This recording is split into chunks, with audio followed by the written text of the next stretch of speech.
Assalamualaikum warahmatullahi wabarakatuh. Jumpa kembali di channel Andis Dandoko.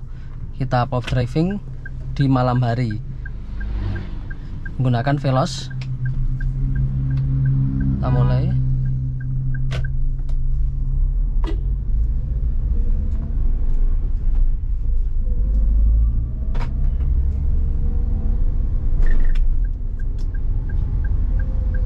Oke, kita di jalan-jalan gang-gang kota ya. Memang agak ramai sekali di sini.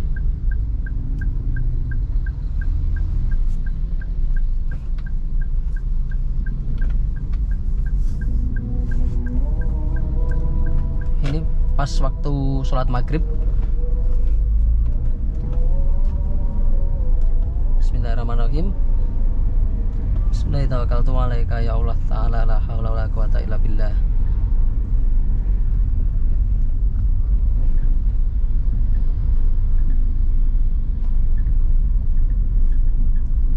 Pas maghrib guys, kita pop drivingnya.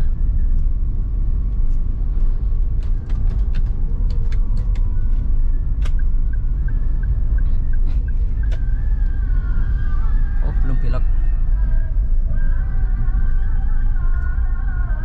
beloknya mana ini? Oh ini loh guys, beloknya guys.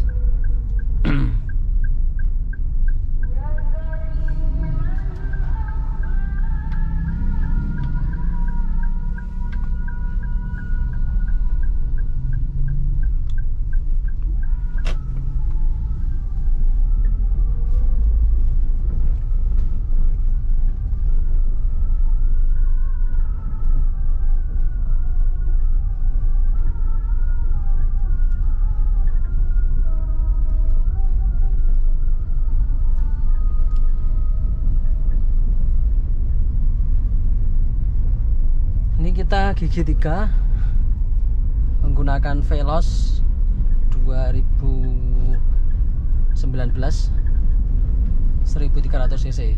Ini jalannya agak sempit di kota.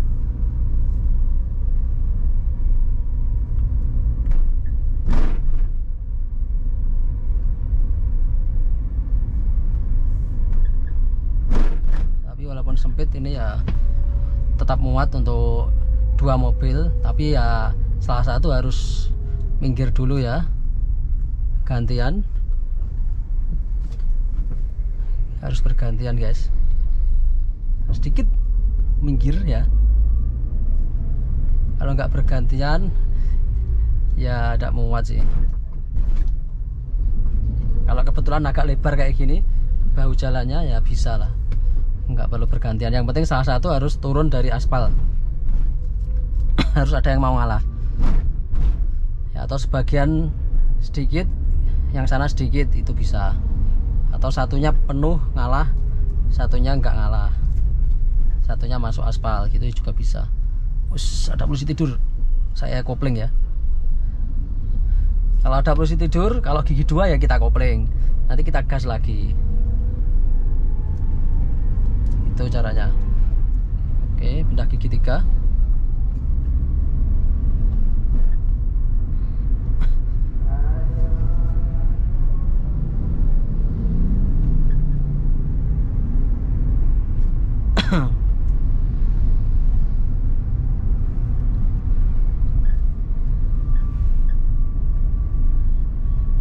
Mulai gelap jalannya, tapi lalu lintasnya padat ya, justru maghrib-maghrib kayak gini. Pindah gigi 2 ini. Oke, berhenti, pindah gigi 1. Kalau sampai berhenti kita pindah gigi 1 aja. Kalau nggak sampai berhenti ya pindah gigi 2. Itu guys. Ketika di lampu merah, caranya pertama kita rem. Kita rem dulu, mengurangi kecepatan. Setelah pelan kita kopling. Setelah kita kopling kita nolkan. Kita nolkan, kita handrem. Udah, itu aja. Ini ada toko parfum sebelah kiri saya ini, jualan silikon oil ya, silikon emulsion silikon oil untuk pembuatan kit ban. Itu ada silikon emulsion, silikon oil, pewangi pakaian. Ya, kalau kalian menginginkan yang ngelihat video saya orang Madiun ya di sini, di Tean ini, pojokan Tean ini. Di daerah Tean sini, pojokan. Pojokan arah ke pabrik gula Kanigoro. Nah, disinilah tempat belinya silikon oil dan silikon emulsion untuk pembuatan apa itu? Kit ban, untuk pembuatan kit ban. Kan banyak yang tanya di mana belinya, ya di situ. Bahan-bahannya di situ belinya. Kan ada video tutorial pembuatan kit ban di video saya. Kalau mau beli bahannya di situ tadi tokonya. Sudah lengkap itu ya. Harganya nggak tahu sekarang, sudah lama nggak beli saya. Soalnya sekali buat itu satu botol itu jadi banyak sekali. Sampai sekarang belum habis, sudah 1 tahunan.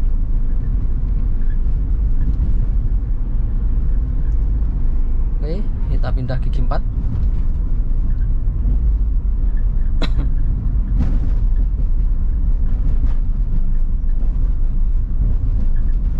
Jalannya emang kurang bagus ini.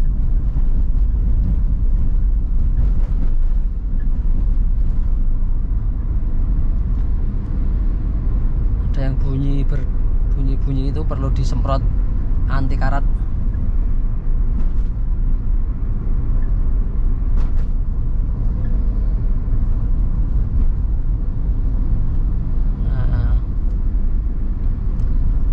Untuk melatih feeling bodi mobil itu memang paling lama. Tadi ada yang bertanya di komentar, hal tersulit saat belajar mobil apa?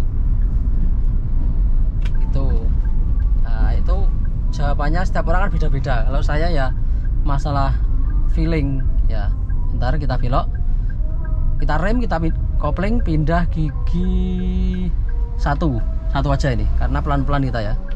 Gigi 1 kalau pelan-pelan. Oke, kita minta jalan pelan-pelan. Gigi 2.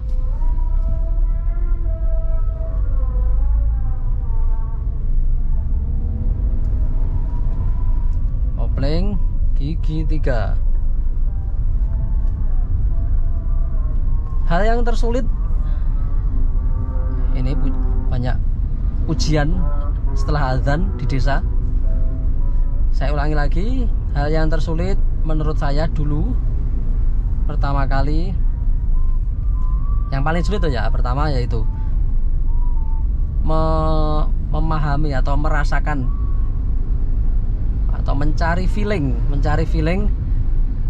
besaran bodi mobil. Nah, ketika kita parkir atau ketika kita menghindari ada obstacle, ada halangan, ketika ada halangan itu, ini sudah pas belum ya? Ini nabrak enggak ya? Atau kalau waktu parkir ini nabrak atau tidak, bodinya nanti pas atau enggak? Itulah yang sulit menurut saya pertama, yang paling sulit dulu. Dan yang kedua, pas tahap belajar selain itu ada 2 kesulitan saya. Waktu belok ya sama saja ya, feeling juga itu. Kembalinya tetap ke feeling bodi mobil. Waktu belok itu saya bingung menentukan feeling bodi mobilnya. Ini sudah pas belum ya? Misalkan 1 kali putaran atau pokoknya saya belokkan segini udah cukup belum ya? Nanti nabrak enggak ya mobilnya, bodinya? Ya itu, ya intinya tetap feeling kita terhadap besarnya mobil. Itu masih kesulitan saya. Maksudnya paling sulit itu. Agak lama latihannya. Ya seiring berjalannya jam terbang, sering menggunakan mobil, akhirnya kita mempunyai feeling, oh kalau segini aman, kalau segini tidak aman, alias masih nabrak. Itu guys. Itu jawaban saya yang dari kolom komentar. Waktu belok terutama ya, waktu belok, kedua waktu parkir. Itu yang paling menjadi ketakutan tersendiri. Mulai belajar pertama, saya kesulitannya belok. Belok itu kesulitan feelingnya. Ini sudah belok belum ya mobilnya? Nah, sudah pas belum beloknya? Bodinya itu nyangkut enggak ini belakang? Nah itu. Atau depannya ini sudah pas belum? Kayak mau nabrak depannya, maksudnya mau nabrak orang yang berlawanan arus dengan kita kayaknya kalau waktu belok itu sulit saya, kesulitan pertama itu. Walaupun saya ikutan kursus dulu ya, saya ikut kursus di Natuna dulu ya, nggak belajar sendiri ya saya. Sebenarnya belajar sendiri juga bagus ya. Kalau saya kan orangnya suka mencoba-coba yang resmi itu ya, kayak apa kalau belajar. Dan akhirnya saya cuma belajar sebentar di sana, cuma 5 kali atau 4 kali. Dan setelah itu ya kita pelajari sendiri. Yang penting sudah tahu teorinya, kita perdalam sendiri. Saya beli mobil jelek dulu, sehingga saya bebas mau gesek, mau apapun, tidak khawatir kerusakan berat. Dulu saya beli sedan jelek, harga 5 juta, pajaknya mati. Ya buat latihan di desa-desa gitu. Ya kadang-kadang malam ke kota. Terus waktu di kota, di lampu merah mati mobilnya, nggak bisa starter. Dibelin orang banyak saya. Ya itu tantangannya. Kalau mobil lama ya kita harus paham mesin. Dari situ saya juga belajar beberapa pengalaman tentang mesin sedikit lah. Tahu kalau waktunya ganti busi, ada kerusakan-kerusakan apa yang sifatnya ringan, itu bisa memahami dari mobil-mobil lama itu. Nah, akhirnya ya sedikit-sedikit paham. Tapi kalau mobil-mobil baru kayak gini nggak pernah terjadi ya. Kalau masalah mesin itu error itu hampir tidak pernah terjadi. Bukan berarti tidak pernah, ya jarang lah terjadi.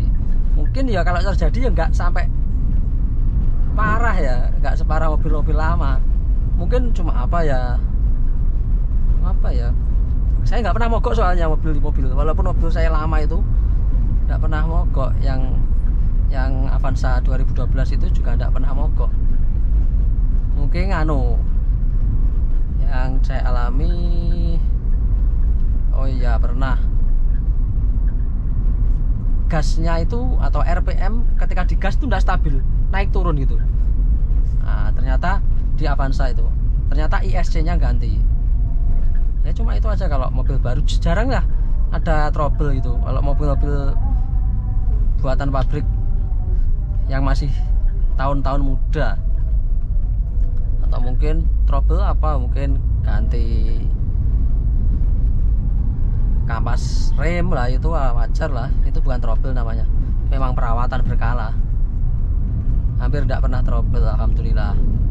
Yang penting perawatannya oke, seperti ganti oli, itu yang paling penting. Rutin ganti oli tepat waktu, dicek. Oli rem juga dicek, kampas rem, kampas kopling, ban, ya paling itu aja. Yang lainnya tidak ada permasalahan. Itu pengalaman belajar mobil beserta pengalaman merawat mobil.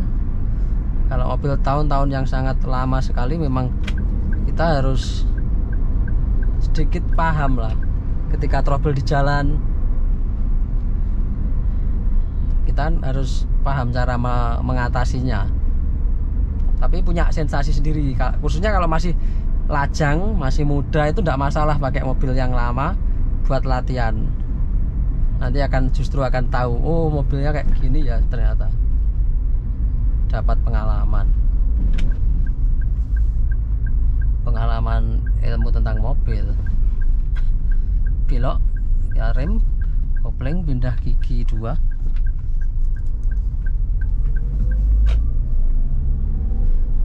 setelah belok kalau kita gas itu apa, setir itu akan memutar sendiri menuju arah kembali lurus ya, menuju jalan yang benar lah itulah ya, kalau kita gas ya.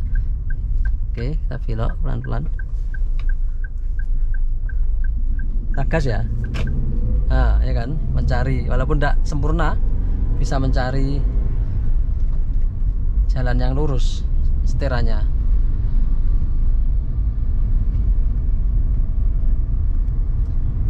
Tapi kan kalau belajar, kalau digas kan bahaya, setelah belokan biasanya ya nggak berani ngegas kenceng.